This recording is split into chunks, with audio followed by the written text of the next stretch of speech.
My dear friends, आज की class में हम पढ़ने वाले हैं logarithm of a complex number के बारे में। क्लियर। पिछले दिन हम कॉम्प्लेक्स नंबर की अलग अलग रिप्रेजेंटेशन की चर्चा कर रहे थे। तो आज का जो ये लेक्चर है लॉगरिथम ऑफ कॉम्प्लेक्स नंबर, ये बहुत छोटा लेक्चर है। एक्चुअली हम पिछले लेक्चर में ही इसको कंक्लूड कर देते, लेकिन लेक्चर काफ़ी लंबा होने की वजह से इसको अलग पार्ट में ब्रेक करना पड़ा। और ये 5 से 10 मिनट में ये टॉपिक आपका कवर हो जाएगा और आप लोग को ये चीज़ें बिल्कुल समझ में भी आएगी। ठीक है। तो देखिए, अगर कोई लॉगरिथम आपके पास दिया हुआ है तो किस तरीके से उस लॉग का हम लोग किस तरीके से उस कॉम्प्लेक्स नंबर का हम लोग लॉगरिथम को निकालते हैं, उसी की चर्चा आज की इस क्लास में हम लोग करेंगे। ठीक है। चलिए आज का लेक्चर हम स्टार्ट करते हैं।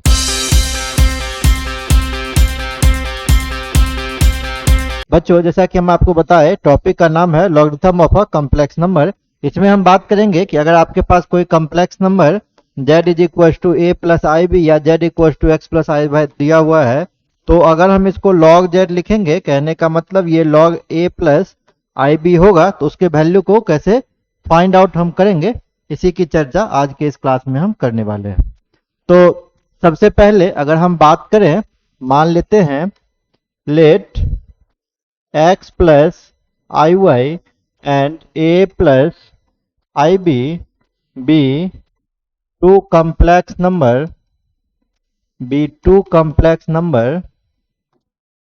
such that x plus iy, या आप ऐसे लिख लीजिए, such that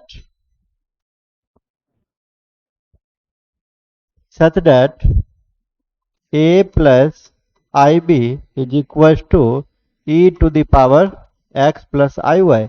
देन इस केस में क्या होगा, then x plus i y is equal to log a plus i b on the base e। अब हम लोग क्या कहेंगे, हम कहेंगे, पढ़ेंगे कैसे, लॉगरिथम में भी हम लोग पढ़ चुके हैं इस चीज को। ये log a plus i b क्या है, लॉग का नंबर है, e क्या है, बेस है। तो log a, logarithm of a plus i b, इसका value x plus i y के इक्वल होगा। जैसे हम लॉग में पढ़ते थे, अगर y is equal to a to the power x है, देन इस केस में x का वैल्यू कितना हो जाता था, x का वैल्यू हो जाता था log y on the base a। ठीक उसी तरीके से हम यहाँ भी ऑपरेट करके निकाले हैं। क्लियर। अब अगर हम लोग इन जनरल वे में बात करें, तो हम जानते हैं, अगर e to the power i 2n pi लिखते हैं, यूलर फॉर्म है, इसको पोलर फॉर्म में लिखेंगे तो cos 2n पाई plus i sine 2n pi होता है, और साइन 2 पाई का वैल्यू 0 के इक्वल, cos 2n पाई का वैल्यू 1 के इक्वल होता है। ठीक है। तो अगर कहीं पे अगर e to the power x plus i y लिखा हुआ है, तो इसको हम लोग कितना लिख सकते हैं, इसको हम लोग लिख सकते हैं e to the power i 2n pi into e to the power x plus i y. क्यों लिखेंगे इसको, क्योंकि e to the power i 2n pi का वैल्यू कितना, 1 के इक्वल है, अभी हम लोग देख चुके हैं। तो यहाँ पे फिर कंसेप्ट लगा सकते हैं, बेस सेम होगा तो पावर ऐड हो जाएगा, तो ये x plus i y plus I 2n पाई हो जाएगा। और अगर हम यहाँ से इमेजिनरी पार्ट को और रियल पार्ट को इक्वेट करें, तो बच्चों क्या हो जाएगा, ये i कॉमन हो जाएगा, ये हो जाएगा y प्लस 2n पाई। तो अगर इन जनरल बात करेगा e to the power x plus i y का, तो हम लोग इसको e to the power x plus i y plus 2n pi भी लिख सकते हैं। और e to the power x plus i y को अगर हम लोग बच्चों लिखना चाहें, तो e to the power x plus i y को हम लोग a प्लस बी के भी फॉर्म में लिख सकते हैं, a प्लस आई बी के फॉर्म में। तो a plus i b is equal to क्या हो जाएगा, e to the power x plus i y plus 2n pi.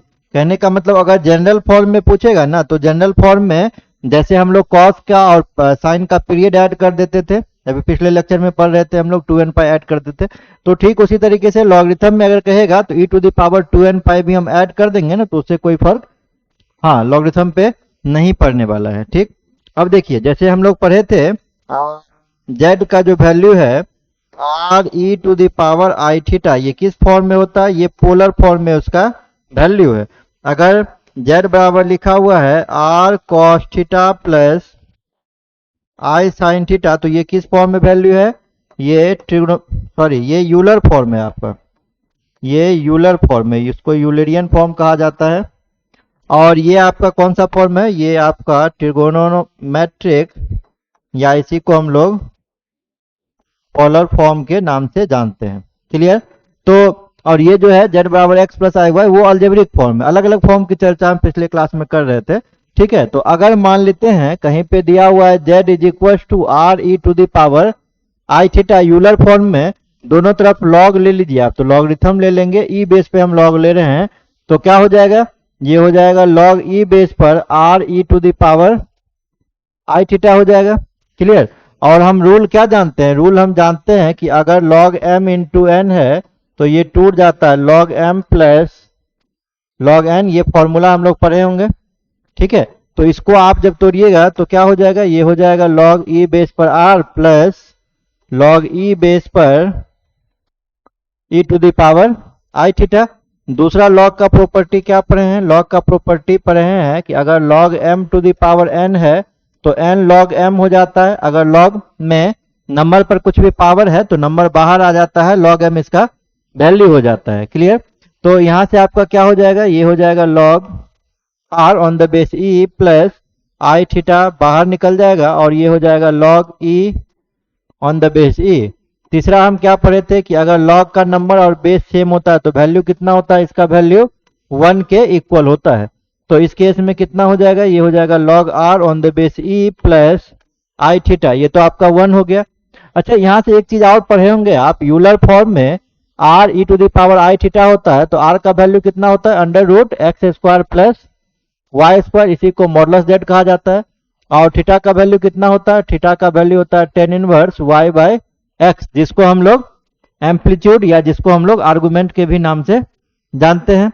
Clear? तो ये आप लिख सकते हैं इसको log e बेस पर under root x square plus y square, और आई थीटा को आप लोग लिख सकते हैं tan inverse y by x, या हम इसको और अगर इलुबरेट करें तो e to the power log z on the base e plus i, और इसको लिख सकते हैं आर्गुमेंट ऑफ z।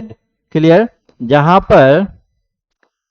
पर मॉड z का जो वैल्यू है कितना हो जाएगा, under root x square plus y square हो जाएगा, और जो आर्गुमेंट z है उसका वैल्यू कितना हो जाएगा, उसका वैल्यू हो जाएगा tan inverse y by x. Clear?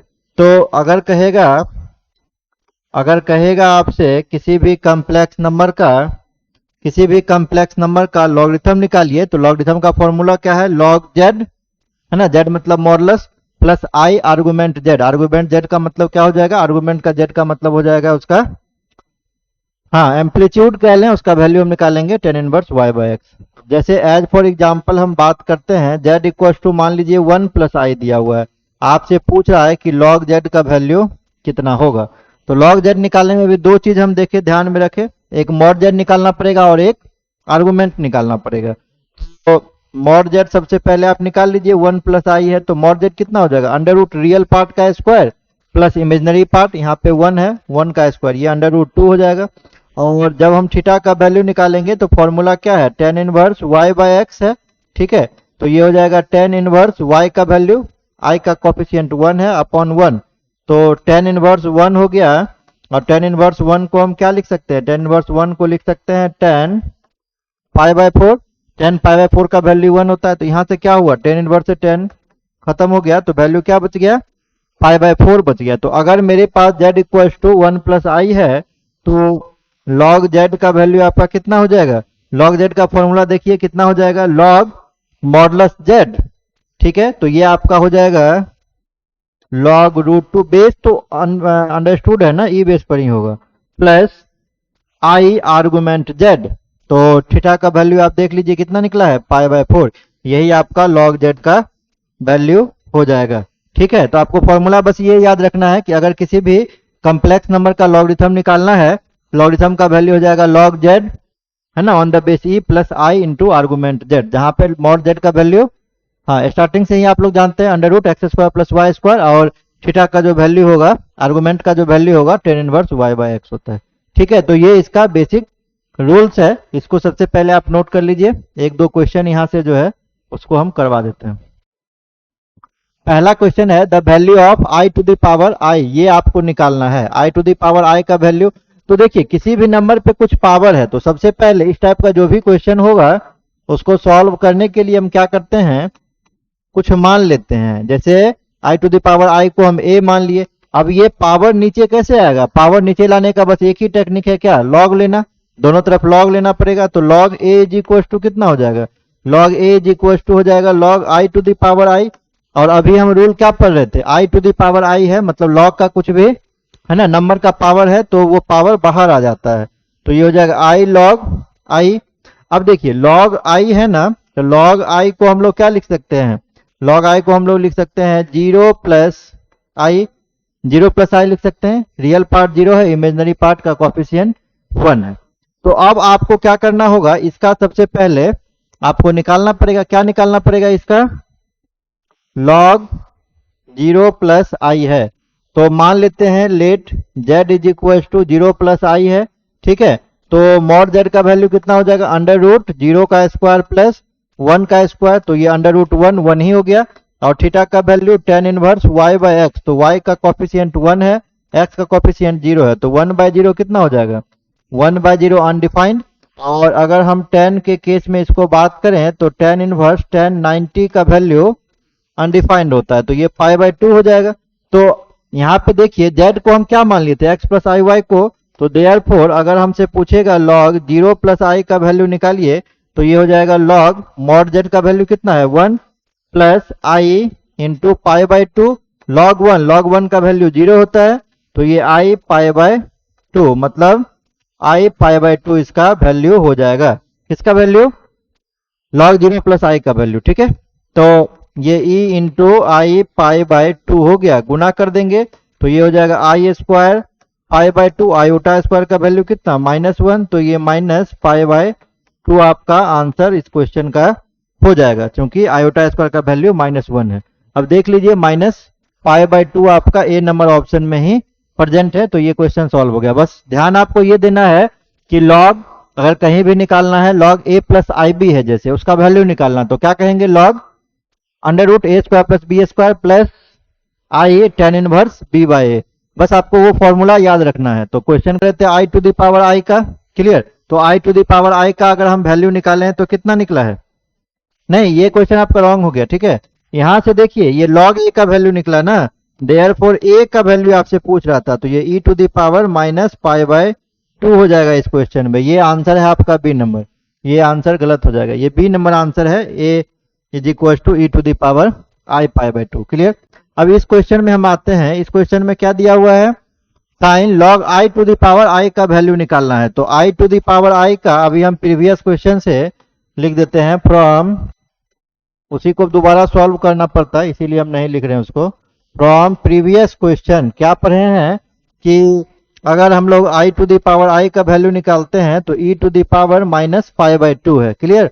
तो अगर हम लोग इसमें log लगा देते हैं तो log i to the power i का वैल्यू कितना हो जाएगा, दोनों तरफ log ले लिए हैं, log e to the power -π/2 understood है, बेस क्या है आपका e बेस है, तो यहाँ से वैल्यू ये बाहर आ जाएगा जो नंबर पर पावर है, और ये हो जाएगा log e, log का नंबर और बेस सेम होता है तो वैल्यू 1 होता है, तो ये -π/2 बाहर आ गया, तो इसका वैल्यू कितना हो गया, log i to the power i का वैल्यू हो गया -π/2।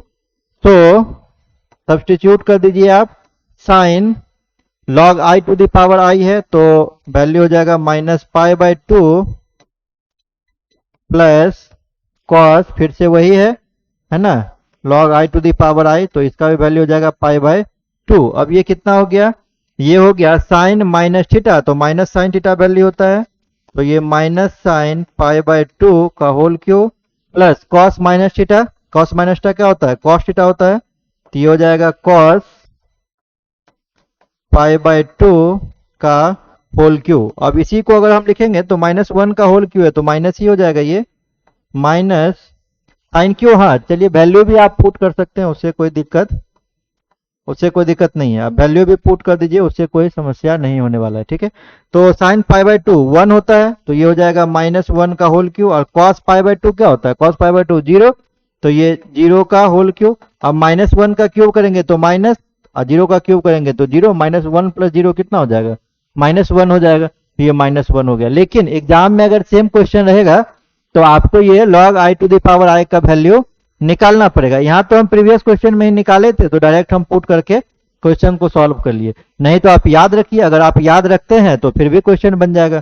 तो दोनों ही तरीका है, अगर पिछला क्वेश्चन से अटैच करके हम बना दिए तो क्वेश्चन जल्दी बन गया, नहीं तो आप एग्जाम के लिए इसको बनाइए पूरा पूरा, और नहीं तो उसका log i to the power i का वैल्यू याद कीजिए, फिर भी ये क्वेश्चन आपसे इजिली बन जाएगा। ठीक है, क्वेश्चन को आप नोट कर लीजिए, इसमें और कुछ खास बताने लायक था नहीं, 2 ही क्वेश्चन है ना। और बाकी जब हम सॉल्व एग्जाम्पल बताएंगे, मतलब क्वेश्चंस बताएंगे आपको प्रीवियस ईयर एग्जाम से या तो आगे के एग्जाम के लिए इंपॉर्टेंट क्वेश्चन, तो वहां फिर से अगर लॉगरिथम आता है किसी भी कम्प्लेक्स नंबर का तो वहां और डिटेल्स में हम चर्चा करेंगे।